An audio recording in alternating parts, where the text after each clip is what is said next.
म्हसवड येथे लांडग्याच्या हल्ल्यात 15 मेंढ्या ठार. विरकरवाडी रस्त्यावर असलेल्या शिंदे वस्ती येथे लांडग्याच्या हल्ल्यात 15 मेंढ्या ठार झाल्या आहेत, तर 3 मेंढ्या लांडग्यांनी पळवून नेलेल्या आहेत. काल रात्री ही घटना घडली असून सदर घटनेचा महसूल व वन विभागाने पाहणी करून पंचनामा केलाय.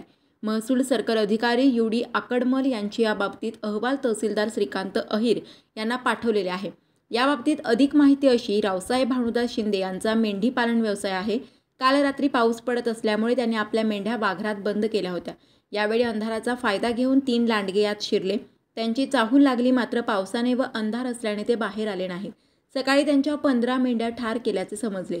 या मेंढपाळ रावसाहेब शिंदे यांना नुकसान भरपाई द्यावी अशी मागणी डॉक्टर प्रमोद गावडे यांनी केली आहे. सध्या म्हसवड परिसरामध्ये वन्य प्राण्यांची संख्या वाढली असून लांडगा, तरस हे वन्य प्राणी शहराच्या जवळपास शेतात फिरत आहेत. वन विभागाने याबाबत बंदोबस्त करावा अशी मागणी शेतकरी करीत आहेत. काय घडलं नेमकं? रात्री 12-1 वाजता पाऊस आला. 12:30-12 वाजता. आणि आम्ही काय बाहेर आलो नाही, म्हणजे पावसामुळे काय बाहेर आले नाहीत. त्यामुळे लांडगं कोणी कोणी आलं, 2-3-4 लांडगं होतं.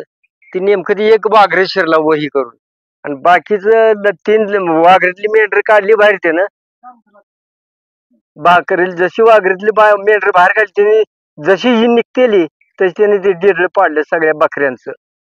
आणि 3 जी बेपत्ता झाली ती अजून काय गावली बी नाही. त्याने आम्ही बघितले बी नाही. लय म्हणजे भानगडी झाली. किती बकरी होती? 15 होती. मोठी बाकी एक लेवललाच होती सारखी. 15 होती बकरी. तुमचं नाव काय आणि तुम्ही किती वर्षापासून व्यवसाय करता? रावसाहेब भानुदास शिंदे. जवळजवळ 25-30 वर्ष झाली आहे. मी पाळतो आणि विकतो. 30 वर्ष, 30-35 वर्षाच्या मोहर झाली ही व्यवसाय. म्हणजे काय मागणी तुमची? काय म्हणजे तुमची मागणी काय सरकार? एक कोकरू 8-8.5 हजार रुपये विकतोय. बकरी चांगली होती. 8.5 नेते ती कोणी बी घरी येऊन नेते ती. तर ती एवढा दोन आपला दिला का समाधान आहे. त्यात सरकारने द्यावा असे आमची इच्छा आहे. काय करायला इलाज नाही.